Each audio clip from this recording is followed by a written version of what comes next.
And now let us play out the tic-tac of engineer Rashid.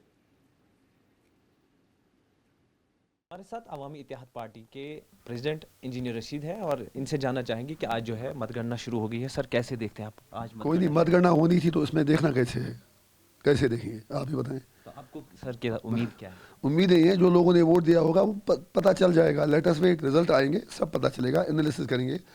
امید ہے کہ اچھا ہی ہوگا. لوگوں نے جو ووٹ دیا ہمیں اس کا ریسپیکٹ کرنا چاہیے. آپ نے کل سجھاؤ دیا تھا کہ جو ہے اسٹیٹ ہوڈ پہلے ملنا چاہیے، اس کے بعد سر سنسیٹ کی بنیاد پر کہا. پہلی بات یہ ہے کہ ہمارا سب کچھ چھین لیا گیا. سیاست اپنی جگہ، جموں کشمیر لداخ کے لوگوں کو بالکل سڑک پہ ڈال دیا گیا. عمر عبداللہ صاحب نے خود کئی بار کہا کہ پہلے یہ کہا تھا کہ میں الیکشن ہی نہیں لڑوں گا، پھر یہ کہا کہ جب تک اسٹیٹ ہوڈ واپس نہیں ملتا. اب چلیے انہوں نے اپنا فیصلہ بدل دیا، ٹھیک بات ہے. تو میں انہی کا کام کر رہا تھا. اگر آپ کو میجارٹی ملتی ہے نہیں ملتی ہے، ہم بھی آپ کے ساتھ کھڑے ہیں. ایک کام کر دیجیے، مودی جی سے کہہ دیجیے ہم بیکاری نہیں ہیں، ہمیں میونسپلٹی نہیں چاہیے، اسٹیٹ ہوڈ تو دے دیجیے. ان کو اس میں بھی مرچی لگی. افسوس کی بات ہے، انہیں اس میں بھی دال میں کالا نظر آیا. کل میں نے دیکھا فاروق صاحب ایسی باتیں کرتے تھے، بچہ بھی ایسا نہیں کہے گا. ان لوگوں کے لیے صرف پاور چاہیے. یہ ہنگری ہیں کہ ان کو لال بتی ملے، ان کو پرکس ملے، پریولیجز ملے.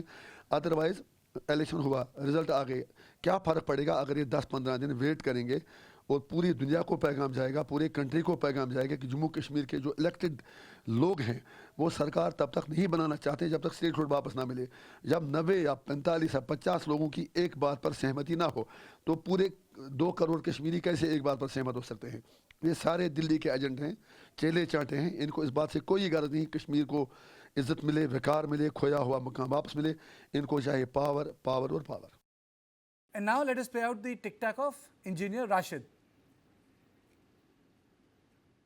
ہمارے ساتھ عوامی اتحاد پارٹی کے پریزیڈنٹ انجینئر رشید ہے اور ان سے جاننا چاہیں گے کہ آج جو ہے مت گننا شروع ہو گئی ہے. سر کیسے دیکھتے ہیں آپ آج کوئی نہیں، مت گننا ہونی تھی تو اس میں دیکھنا کیسے دیکھیں گے آپ ہی بتائیں. تو آپ کو سر کی امید کیا ہے؟ امیدیں یہ ہیں جو لوگوں نے ووٹ دیا ہوگا وہ پتہ چل جائے گا. لیٹس ویٹ، رزلٹ آئیں گے سب پتہ چلے گا، انالیسس کریں گے. امید ہے کہ اچھا ہی ہوگا. لوگوں نے جو ووٹ دیا ہمیں اس کا ریسپیکٹ کرنا چاہیے.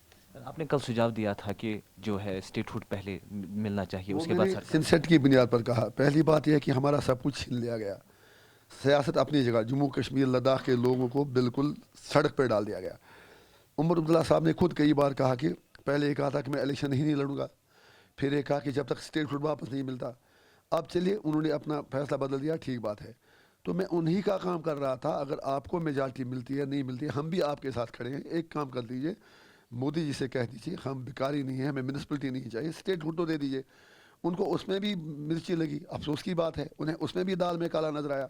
کل میں نے دیکھا فاروق صاحب ایسی باتیں کرتے تھے، بچہ بھی ایسا نہیں کہے گا. ان لوگوں کے لیے صرف پاور چاہیے. یہ ہنگری ہیں کہ ان کو لال بتی ملے، ان کو پرکس ملے، پریولیجز ملے. ادروائز الیکشن ہوا، رزلٹ آ گئے، کیا فرق پڑے گا اگر یہ 10-15 دن ویٹ کریں گے اور پوری دنیا کو پیغام جائے گا، پورے کنٹری کو پیغام جائے گا کہ جموں کشمیر کے جو الیکٹڈ لوگ ہیں وہ سرکار تب تک نہیں بنانا چاہتے جب تک اسٹیٹ ہوڈ واپس نہ ملے. جب 90 یا 45 یا 50 لوگوں کی ایک بات پر سہمتی نہ ہو تو پورے 2 کروڑ کشمیری کیسے ایک بات پر سہمت ہو سکتے ہیں؟ یہ سارے دلی کے ایجنٹ ہیں، چیلے چاٹے ہیں. ان کو اس بات سے کوئی غرض نہیں کشمیر کو عزت ملے، وقار ملے، کھویا ہوا مقام واپس ملے. ان کو چاہے پاور پاور اور پاور.